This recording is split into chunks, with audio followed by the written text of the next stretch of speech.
This year's event has special significance as it comes at a time when the economy is emerging from the after effects of COVID-19. And this comes as government, together with its social partners, is working on strategies to address the global challenge of occupational accidents and diseases in the world of work under the new normal brought about by the pandemic. It is common cause that the high informality of work characterized the labor market is detrimental to occupational safety and health standards. The government is working on the national formalization strategy aimed at addressing the decent work shortfalls that are abound in the informal sector. Let us not forget all those whose lives, limbs, and health were lost while at work. During the year 2022, the national statistics from the Accident Prevention and Workers' Compensation Scheme under NSSA recorded a total of 4,800 occupational injuries, and of these 75 were fatal injuries compared to 5,641 seriously injured in 2021, of which also 41 were fatal. Such figures are not acceptable and are an indication of poor performance of our safety and health in the companies we are serving. Any act of commissions and omissions that comprises the safety and health of workers by the stakeholders will certainly attract stiff penalties by the state in accordance with the provisions of the laws in Zimbabwe. I then kindly request each and every one of you to play an active role in ensuring an accident-free working environment in Zimbabwe.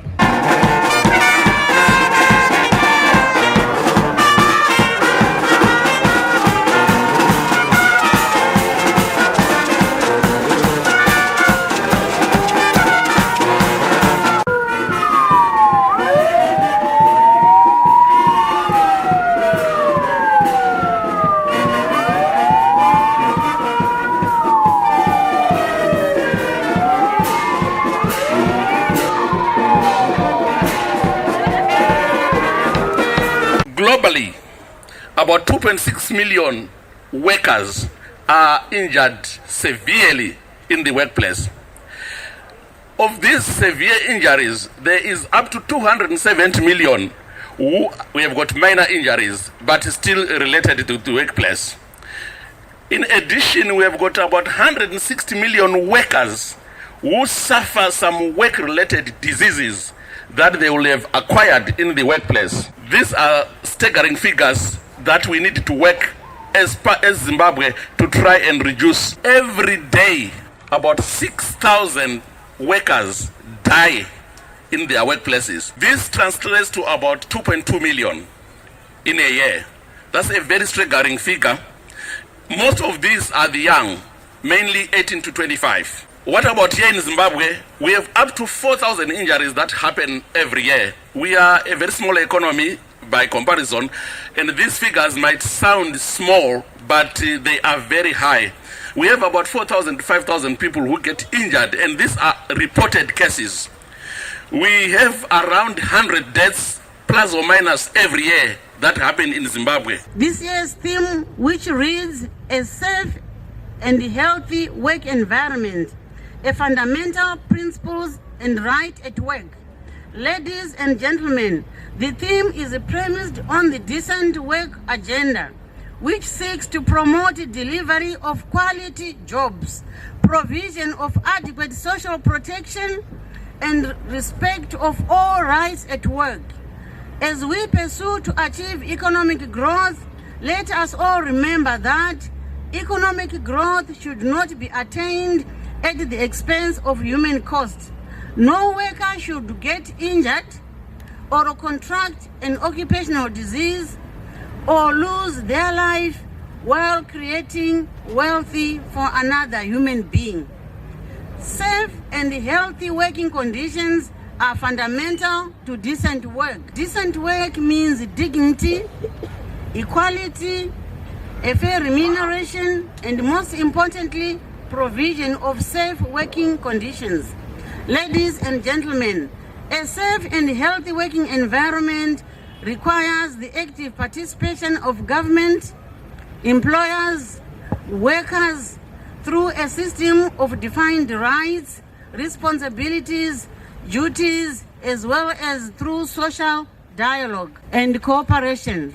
It is our responsibility as employers to ensure that the working environment is safe and healthy. All work hazards should be identified and promptly addressed. As workers, it is our responsibility to work safely, to always protect ourselves and not to endanger others.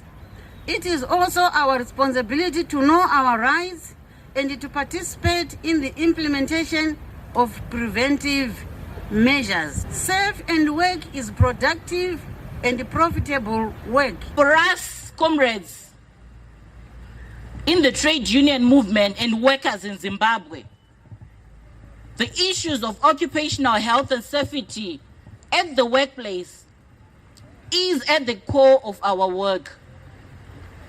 This also explains why even in the Labor Acts, the only issue that workers can go on strike for without giving any notice, and that is within their health and safety when it is under threat, is these issues of safety.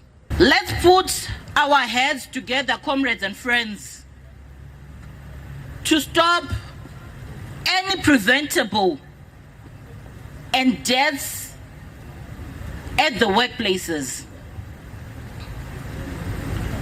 While we totally understand and agree that accidents can happen anytime and anywhere, it is still all our responsibility, both as workers and employers, to ensure that we take steps to reduce the risk of incidents and maintain a safe working environment. The wellness of an employee at the workplace is also a determination on how we can reduce risk and accidents at the workplaces.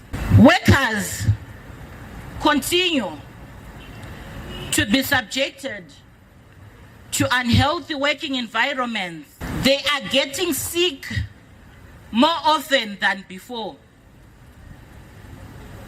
and they don't know where to go and get even the medical health care where they can afford.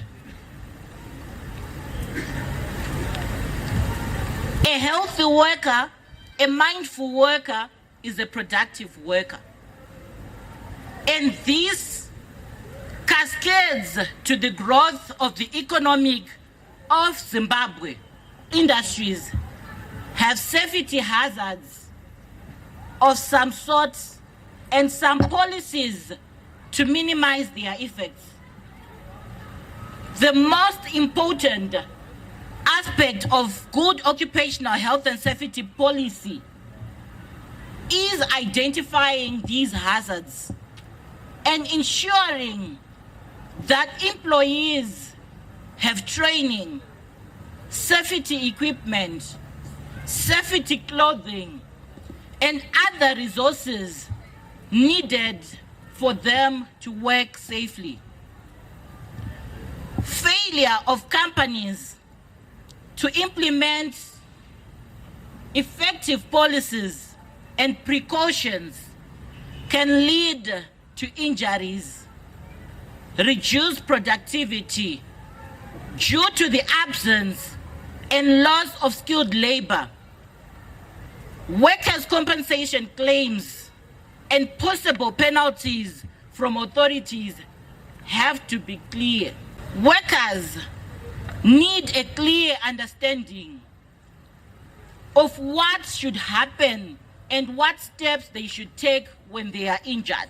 A healthy workplace is one where both employees and management work together to promote healthy actions and behaviors to keep everyone safe and well. A non-toxic environment with no intimidation and with no infiltration of anyone